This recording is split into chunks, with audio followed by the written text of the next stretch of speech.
Hello, everybody. Welcome to this special 1904 Club mini episode. Not really a podcast, just a little bit of a YouTube update.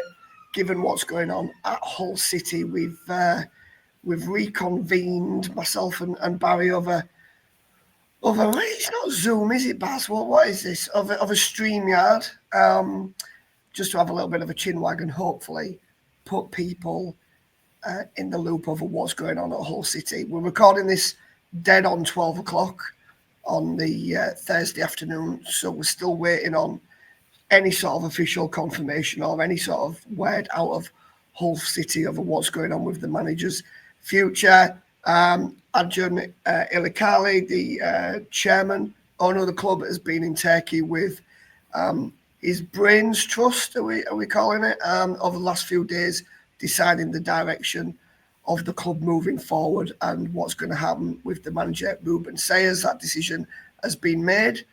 Baz, what's the latest then? We've put the stories up saying Ruben's going. What can you tell everybody?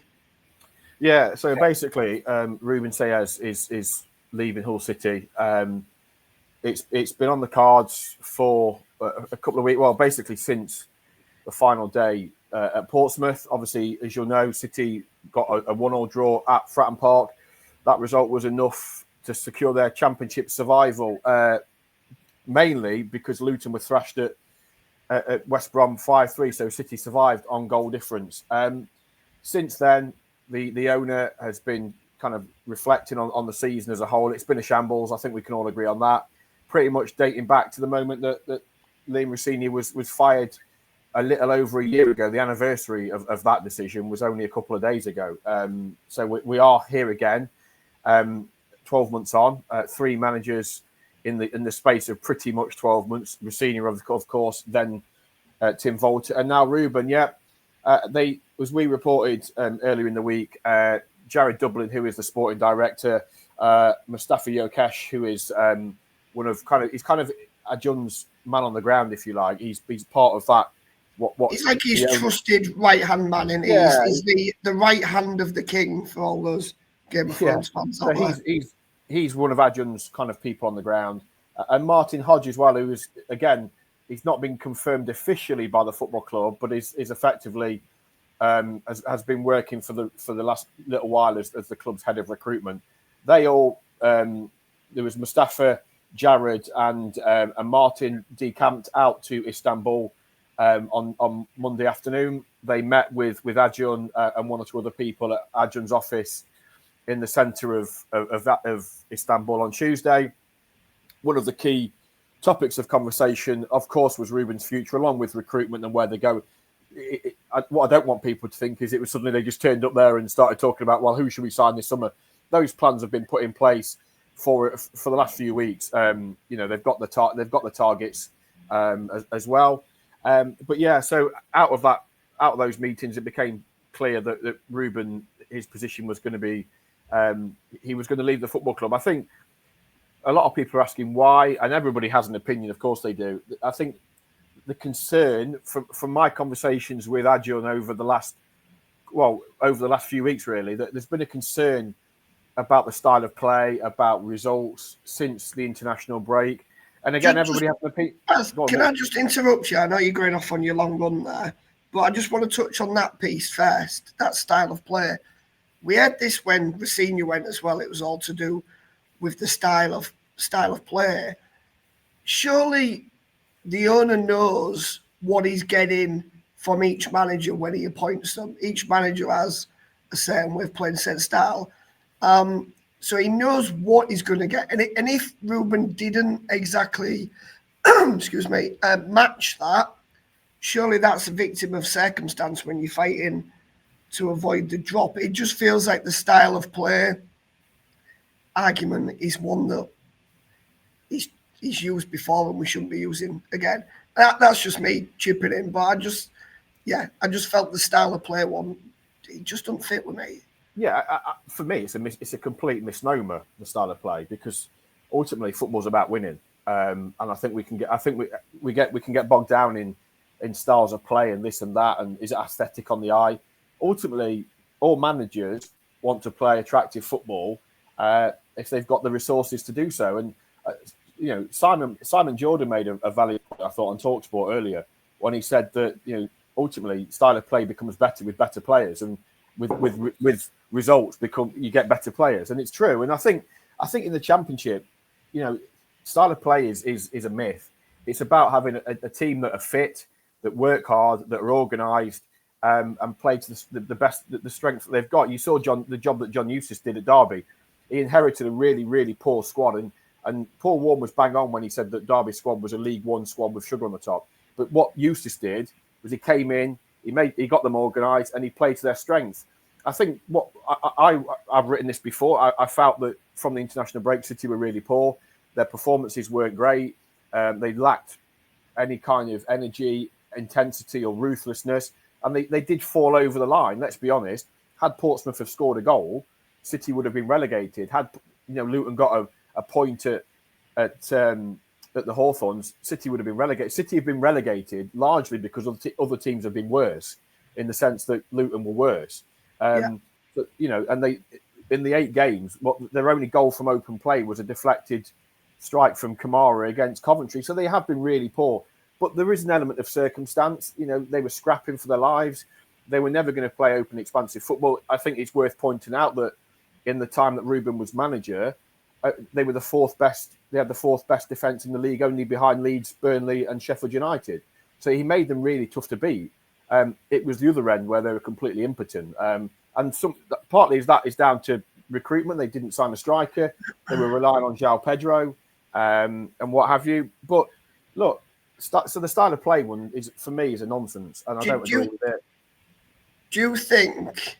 And I've not come on here to be the one who is the mouthpiece bashing the owner. That's far from the case. However, I do think it's fair to ask the question: do you think that the owner needs to, or do you think he will accept a lot of the responsibility for this? Because to me, you look at the situation they're in, and it comes down to a few things. And yes, the manager plays a big part in that. But the decision, regardless of the Liam Rosenior decision, we discussed that a year ago. That's been well trodden, although, with every passing week and month, it looks even worse, a decision, when you see the progress that Liam's making in France and all the plaudits that are coming his way. But as I said, we've touched on that. But the decision to hire Tim Volta and the recruitment that went on in the summer is where the crux of the problem came in the first place. And on that, it falls on Acun, it falls on the brains trust that he's got there, whether that be Jared Dublin and Tan Kessler, who was still there at the time, and the likes of them. It's the decisions that they took for me 12 months ago that basically opened the door to this mess that we've had. Do you think he'll accept a lot of responsibility for that? Do you think we'll see some sort of contrition from him whenever he comes out and says something? I think he's got to. Ultimately, owners carry the can.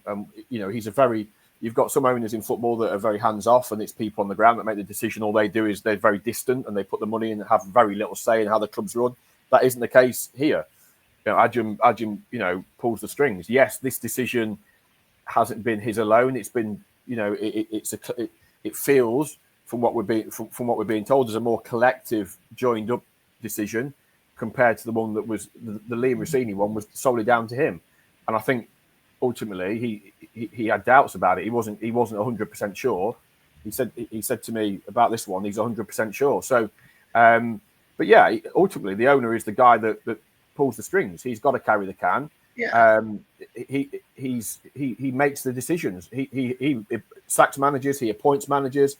And ultimately, Baz, he puts the money in. I'm not saying it's not. It's his club to make the decision. Yes, he's a custodian of the club that belongs to the fans, and I firmly believe that.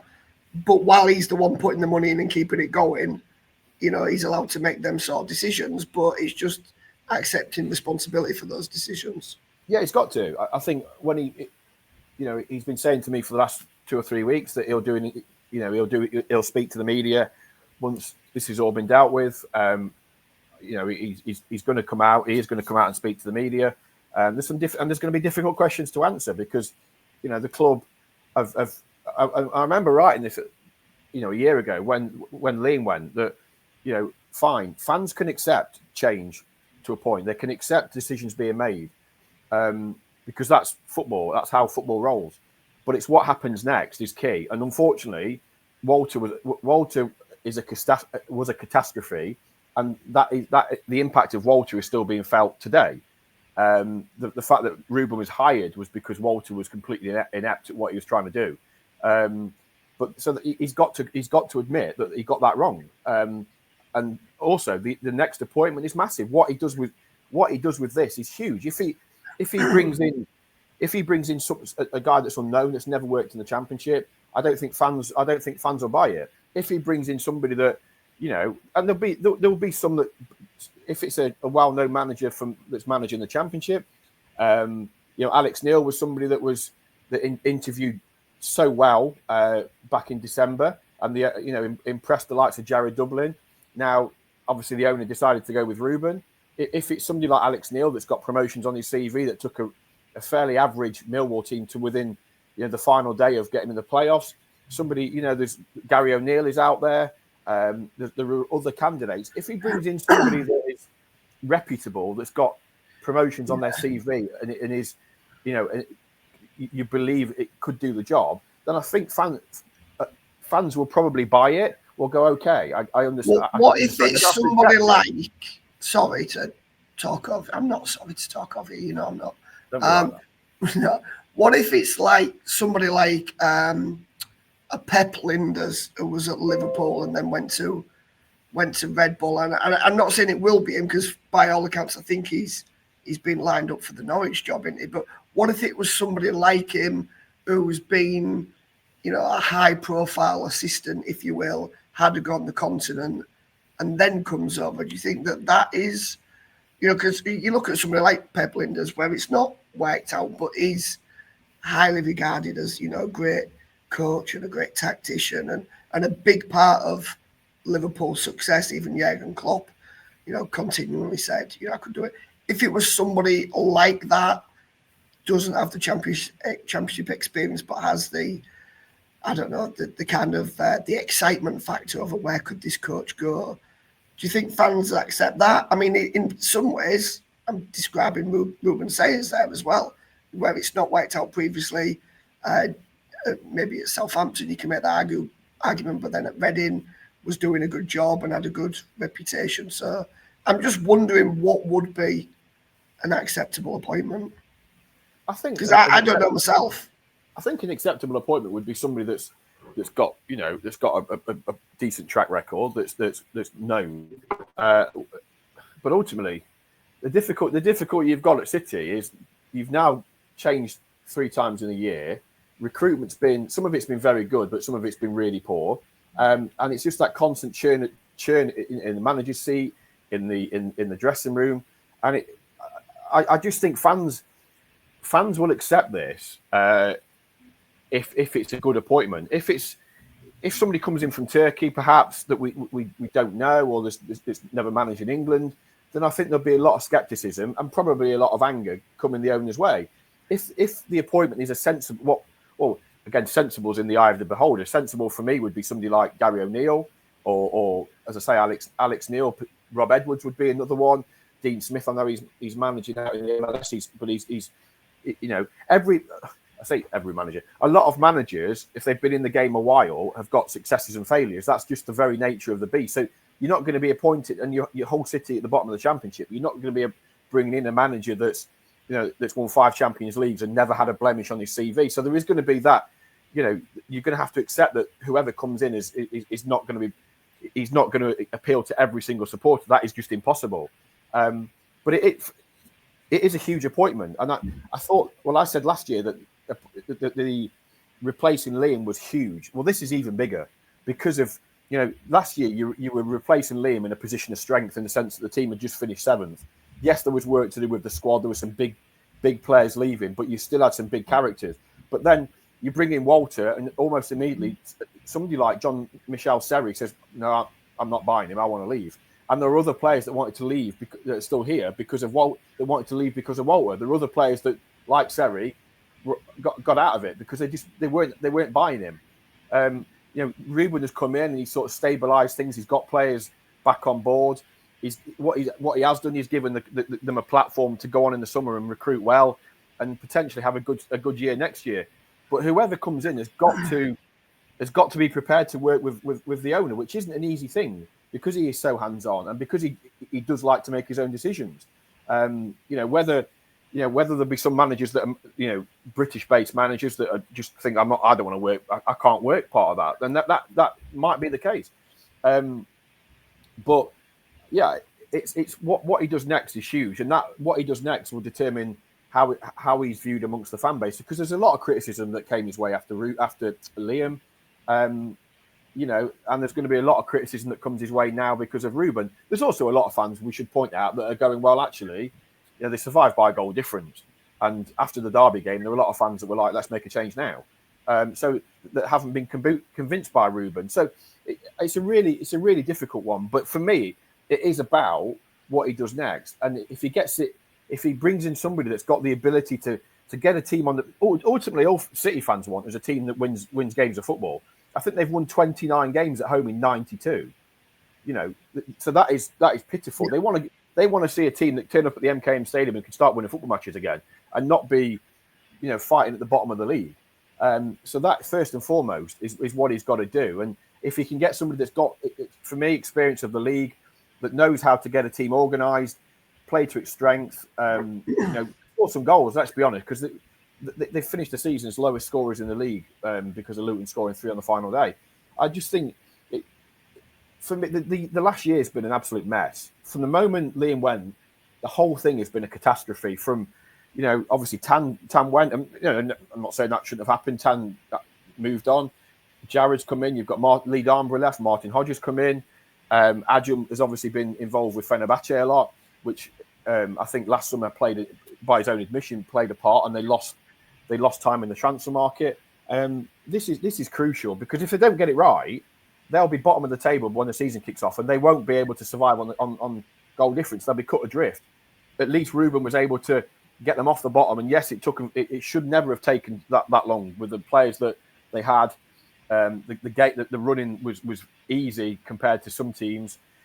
When you look at who they were playing, it should never have got to that stage. So now it is just about, you've got to get it right. He's got to get it right. Otherwise, he'll be hounded out because the fans have had enough. The fans have had, they're quite, I wouldn't say they're patient. I wouldn't say any football fan is patient, but they've, if you look at what they've accepted over the last year from where they were a little over 12 months ago, the fans aren't happy, and he's got to get this appointment right. He's got to get somebody in that knows what they're doing, experience of the league. And I just want to finish by saying I feel for Ruben because Ruben's a genuinely good bloke, a genuinely nice guy he spent 6 months away from his family living in a hotel room or an apartment, and he gave it his best shot. And ultimately, when it is part and parcel of football, I know that managers are well paid. They know what they get the territory that comes with it. But ultimately, there's a guy here and a couple of his assistants as well that are going to lose their jobs. And I really hope that he goes on and has a crack somewhere else. And I'm sure he'll do well. Yeah. Yeah, well, I'll echo what you said about him being a nice guy on the 4 or 5 times that I've been down there and met him and spoken to him. Couldn't have been any nicer. He's certainly a good guy, but a difficult decision, no doubt, to make, but a decision that has been made. Hull City will spend the next days, potentially weeks, looking for yet another new manager. Who will it be? Well, we'll be doing our best to try and find out. Yes, you've got your hand, the young child in the back. Can I go to the toilet, please? Just before we go, because one question, I've been flooded with questions, of course, about this. Is time scale? When is that appointment going to be made? Is it going to take months? Is it going to take weeks? The process is underway. It's a really difficult one because when you've got somebody in a job, to start interviewing people while that person's in the job is tricky, isn't it? It's not. It happens in football, but I think City have had people in mind. once Ruben has been informed that he's no longer the manager of Hull City AFC, they will now speed up that process. But it would be wrong here to sit here and say they haven't got a clue who they want, or they've just sacked the manager. It's like, oh, right, we better find somebody. That is not the case. They have got a list. They had a short list when Volta was gone. There was Tony Mowbray was on it. Slaviša Jokanovic are on it. They are not on it now. Jokanovic is not a manager of interest. He will not be getting the job. Tony Mowbray is of no interest. He will not be getting the job. But there are other names on that list. Muslik at Plymouth is shot to everybody's attention. He's a manager that, although he didn't keep Plymouth in the league, he did a very good job in giving them a chance to stay in the league. I've mentioned Alex Neil. I know he's got a job at Millwall, but I would be amazed if he wasn't a manager they looked at, given how well he impressed. As I say, Dean Smith, Rob Edwards, Gary O'Neill. Don't think Steve Cooper fancies a championship job, so I think we can probably scrub him off. But they will want this appointment made quickly. I'm not suggesting it's going to be made by the weekend, but I also don't think it will take that long. So it is a case of, right, now Ruben has been informed of the decision. Now Ruben knows and they can deal with that process. They will speed up those interviews and trying to get a manager. It means that there's a manager in work. I think they could pay compensation as long as that is not too high, because obviously you've got to factor that into FFP as well. But I would expect potentially white smoke from the MKM Stadium. You can't put what we have learned over the last 3 or so years with Acun is you can't put timescales on these things. When you're told it might happen tomorrow, it might happen in 3 days' time. So I think it is fairly fluid. But what I would say is I think from speaking to Acun and people around him in the last 24, 48 hours, I do get the impression that they will want to get this nailed off fairly quickly, because they know they were caught sleepwalking last summer, and that is why they needed Ruben to come in and get them out the stuck. They can't afford to sleepwalk through this summer and allow everything to play out like it did last summer, because that's why they got in the mess. So it's a watch this space. Obviously, we've still not had it officially confirmed at the time of broadcasting here. We still haven't had it officially confirmed by the club, but that is coming at some point. We just don't know quite when. They've got to get their ducks in the line. But yeah, Ruben is going, and it is now a case of who replaces him. Right, you definitely don't know. I'm done for now, yeah, because my coffee's going cold. And I've got my phone's been ringing, so I better go and see who's been on the old dog and bone. I'm not doing another big outro. I mean, I was starting to go, and I had this full thing planned. I was building up to it, and then you put your hand up and ruined it. So what I will just say is thanks for watching, as always. Thanks for sticking with the 1904 club throughout this season. I know it's not always easy when you've just got Barry hosting it, as usual, but bless him, he does his best. Thanks for being with us. We will be back. No, you're done. Get muted. We will be back. I think Barry's hoping to come back with a proper full pod with the full cast and crew, minus myself. You'll all be glad to know later on this week. And we'll certainly be back next week, and still going on throughout the summer, because it's going to be another busy summer at Hull City Football Club. We wouldn't have it any other way. Thanks for being with us, everybody. Take care now. Thanks, everyone. Take care. Up the Tigers.